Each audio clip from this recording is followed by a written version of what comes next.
Hello viewers, today I'd like to discuss solving quadratic equations involving two variables. It's actually a different concept from whatever we have been doing till now. So this is the question that we want to solve. If twice of x squared times y squared plus y squared minus 6x squared minus 12 equals 0, then prove that there are only four integer pairs, integral pairs x comma y, satisfying the given equation. Now, as we can see, this is an equation involving two variables. Now we want to find the integer solutions of this particular equation. So let's write the given equation. I'm just going to slightly rearrange the given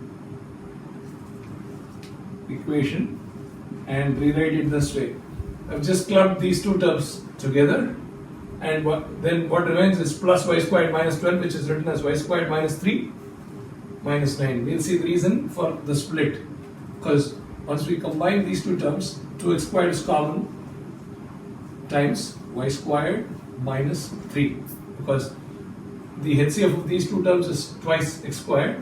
Once we pull that out, what remains is y squared minus 3, and we have plus. That's why because we have y squared minus 3 here, that's why we rewrote this y squared minus 12 as y squared minus 3 minus 9. Okay, so plus 1 times y squared minus 3 is equal to, we'll take 9 to the other side, which makes it plus 9.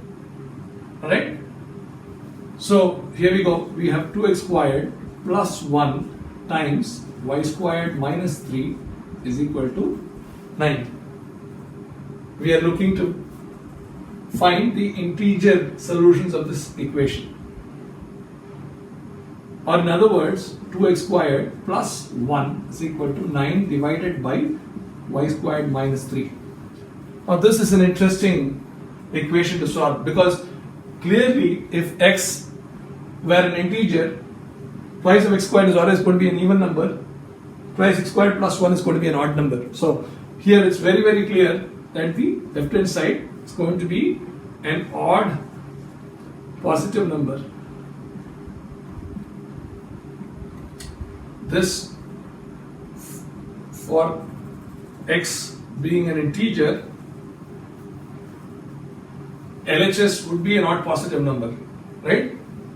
Because x squared is always going to be positive, or x squared is always going to be greater than or equal to 0 whenever x is an integer.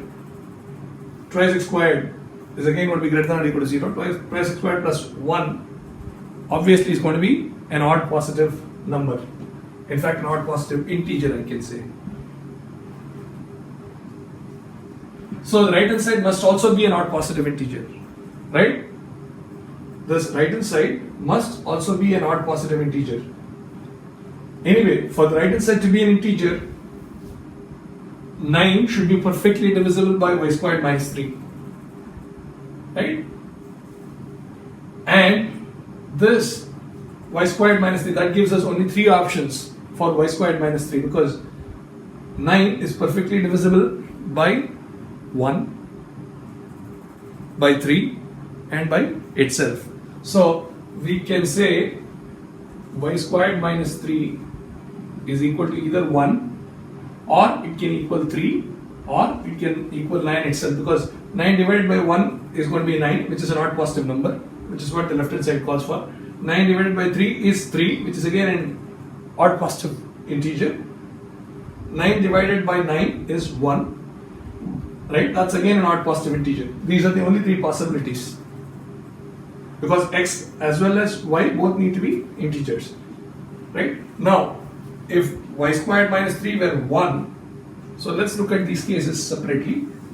So y squared minus 3 is equal to 1, which means y squared is equal to 4, or y is equal to plus or minus 2, right? We plug this back here, we get 2x squared plus 1 is equal to 9 by y squared minus 3 is 1, so 9 by 1, which is 9, which means x squared is equal to 9 minus 1, which is 8, that is twice x squared. So x squared would be again 8 by 2, which is 4, or x would be plus or minus 2. So that is, we find that x is equal to plus or minus 2 and y is equal to plus or minus 2. So there are, right, x can be plus 2, y can be plus 2, x can be plus 2, y can be minus 2, x can be minus 2, y can be plus 2, x can be minus 2, y can be minus 2. So there are 4 integer pairs, right, which fit this equation, which satisfy this given equation. Let's study the other 2 cases as well. So y squared minus 3 is equal to 3. That means y is equal to plus or minus root 6. But we are given that y needs to be an integer as well. So this does not satisfy the given condition. Let's look at the other case as well. Y squared minus 3 is equal to 9. Right? That means y squared is equal to 12, or y is equal to plus or minus square root of 12. This is again not an integer. So this is not an integer. Neither is this an integer.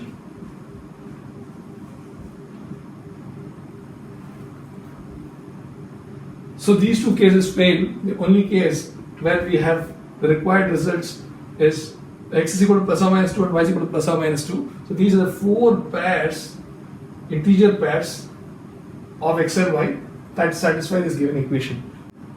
Hope you like this video, this problem and its solution. Please subscribe to our channel to take a preview at our previous videos, as well as to look at our interesting futuristic videos. Thanks for watching.